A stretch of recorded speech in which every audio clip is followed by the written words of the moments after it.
The next step in this process to get our contour lines of our face onto a transparency, this is what we're gonna be working on for the project. So it's just a clear plastic film, but this is going to be really nice when we have a background behind it and just our faces are on the transparency and the background shines through this clear plastic.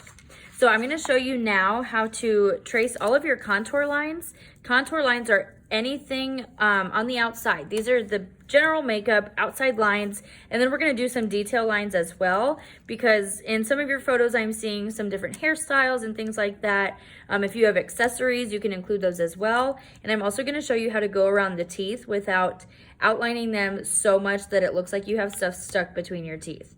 We don't want any scary looking eyelashes. We can do those later. We don't need to do them super harsh with an oil pastel right off the bat, but I am going to show you how to secure your paper and then get started, so that way your paper is not sliding around and you mess up your transparency if it comes off of your picture. So I'm just going to tape down, I'll tape the top and the bottom of my paper, or the top and bottom of my picture. I'll move it up a little bit. Okay, so you're going to need a Sharpie for this step. And it doesn't matter which side of the plastic you start on, but it will matter later because we're going to sand the back, and I'll explain the importance of that a little bit later. So with your Sharpie, I want you to just start going into the lines of your face, start tracing around your head and your hair. So here I'm already seeing a difference because my hair is here, but I have some like small, finer flyaway hairs here that I'm just gonna trace around. And then I'm just gonna go around the shape of my face.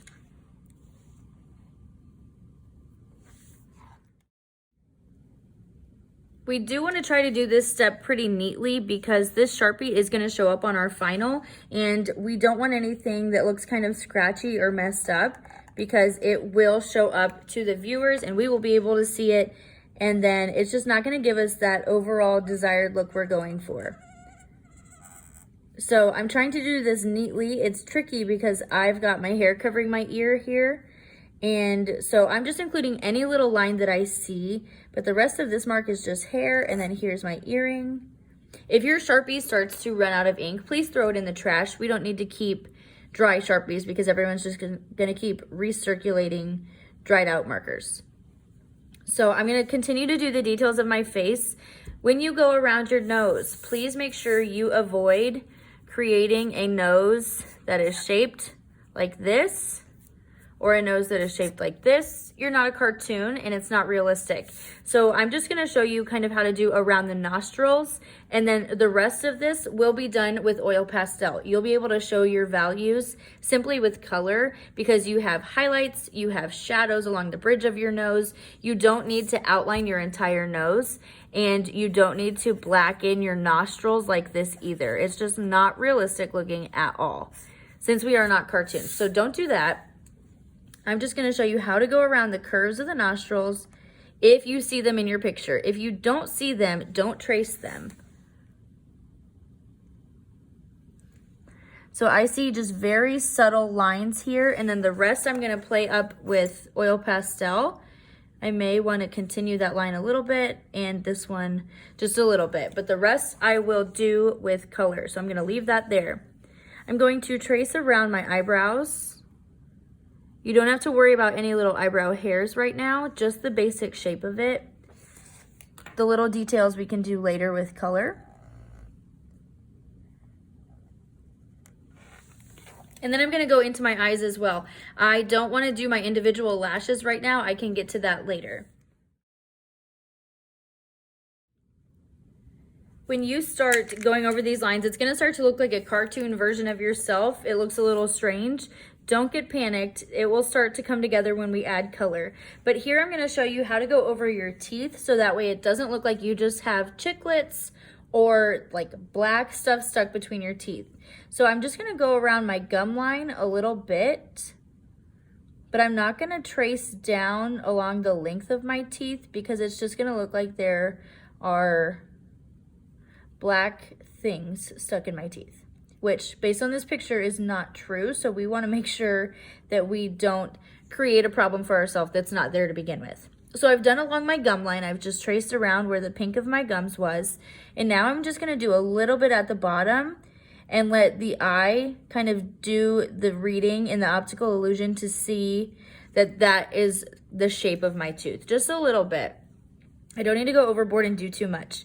Now with my face, I'm gonna stop doing my line details and I'm gonna move on to my hair because there are no other features for me to trace on my face.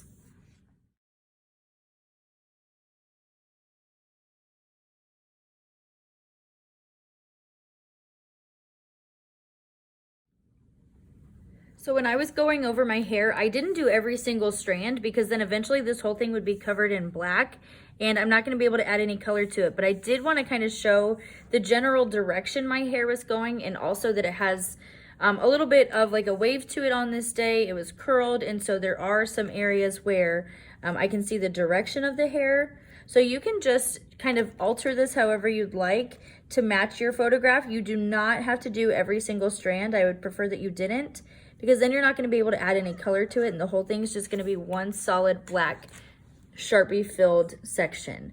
So I'm just doing a couple strands here and there to show that my hair is parted in the middle, and then I have some strands kind of coming in the different directions. Okay. I've also gone over my earrings and just done a little of the detail work since they were tassel earrings. And then I have a little bit of my ear poking out right here behind my hair. So I'm just gonna leave that little mark right there. And then I did a little bit on this earring as well. But now this is finished and I'm gonna show you what to do when we're done with this. Since this is a slick plastic surface, oil pastel is not gonna stick to it. So I'm gonna separate my picture from my traced version of myself. They look pretty similar, but like I said, it's more of a cartoon version of yourself. But with this being plastic, it is very slick and oil pastel is not gonna stick to this. So what we're gonna do is flip it over to the back. Now it should be the reverse of your original picture and it should look like they are backwards. So make sure your transparency, this plastic here, is backwards. And then everyone's gonna get some sandpaper at their table. This sandpaper is really good for like buffing the surface and making it something that is like smooth and a little bit almost fuzzy feeling to help oil pastel stick to it. So with how slick it is right now, it wouldn't work. So we need to use sandpaper and kind of scuff the surface. But I only want to do this in the areas where I have my drawing. This part of my background, I'm going to leave blank because like I said, I am going to fill this later with something else. And so I don't need to sand up here because I'm not going to use oil pastel up here. So any part of your background, please don't sand that because it's not going to look as smooth when you're finished. So when you're using your sandpaper, it's best to move in like little circular motions or kind of like a scrubby back and forth motion. So I'm going to do that around the whole edge. Make sure you're getting all the way to the edge of your hair, because if you're only going to about right here, this area here is not going to have any oil pastel stick to it and it's just going to keep wiping away and you'll become very frustrated. So make sure you're getting all the way to the edge of anything you've Sharpied and that you're working on the back of it, not the front of it.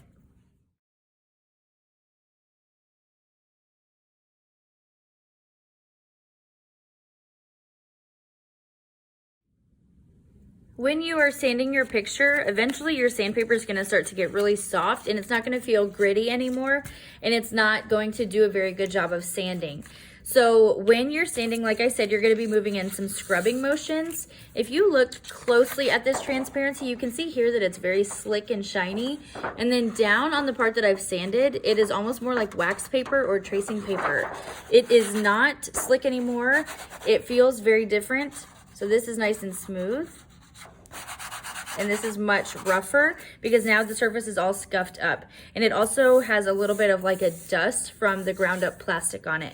So if your sandpaper starts to fall apart, I want you to use it until you can't anymore, but then you're welcome to get a new piece. But when you're sanding, you need to make sure that it feels very different than this part. This smooth plastic is nice and slick like regular plastic, but here what you're almost looking for after you've sanded it is more of like a soft, like fuzzy feeling. And when you're sanding, it is going to make a little bit of an unpleasant noise. So if you do not like that or you're sensitive to noise, please bring some headphones because everyone's going to be doing it at once and it may become a little bit overwhelming. So as I'm sanding, I just need to make sure that I'm getting all the way to the edges of my hair, and my last piece of sandpaper wasn't doing a very good job up here, so I'm just gonna use a little bit more and finish off the edge of my hair.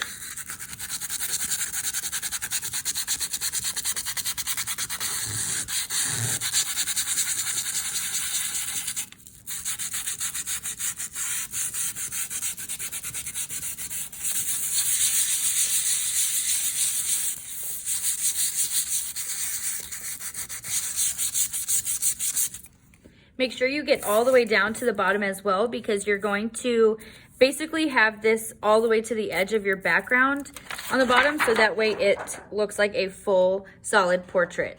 So when you turn it back over to the other side, the front is nice and slick and smooth and glossy.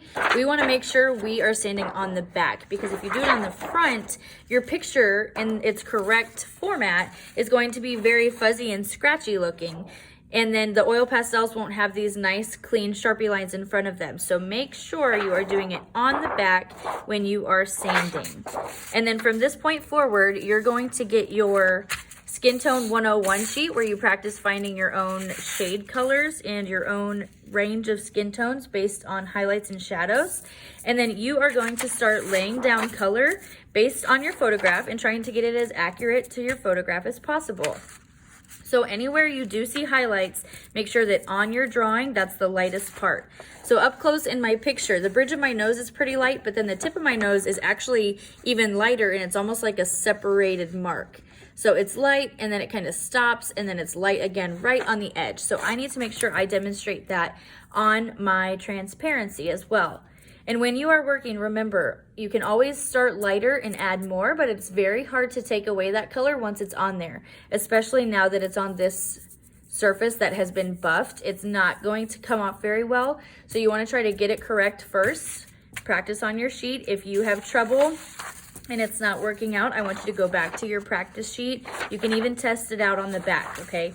So make sure that you are doing things correctly on the fronts and the backs so we don't have any surprises and we don't want to hide our Sharpie lines. When you go to start adding oil pastels to your transparency, I would start with your lightest values first because you can layer your colors over them, but to get them as light as they can possibly go in those lightest areas, I would start with your lightest value, whatever that may be. If it's white, if it's Naples yellow, maybe it's that pink salmon color, it just depends.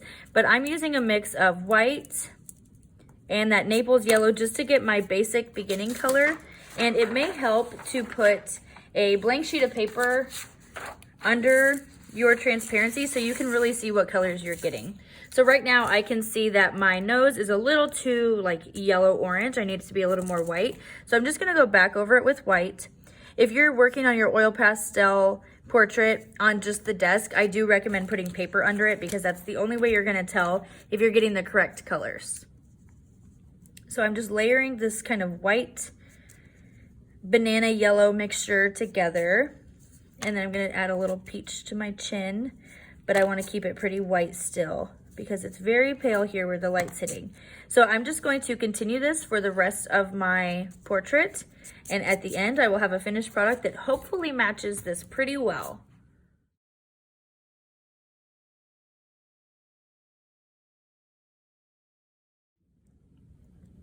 As you can see, my transparency is backwards compared to my photograph. So everything you're doing is going to be opposite. So if it's on the right in your actual photo, you're gonna need to do it on the left on your transparency. So whatever's the opposite, because if I were shading this side of my nose the same way I have in my picture, it's going to look all backwards when I am done. And the shadow that's right behind my hair is gonna look really silly if the shadow's on the opposite side on my nose. So pay attention, and then if you need to, periodically flip your paper back over. As I can see here, I need to do a little more white on my nose to get that highlight back up, but I'm starting to create my skin tones. Another thing to notice is that when you are applying your oil pastel, if it's not sticking very well, that means you haven't sanded enough. And what you may need to do is wipe off your oil pastel and go back into it with a piece of sandpaper again. So it may start to smear around and it's really not sticking. If that's happening, you have to go back over it again. Otherwise, you're gonna have streaky patches on your face.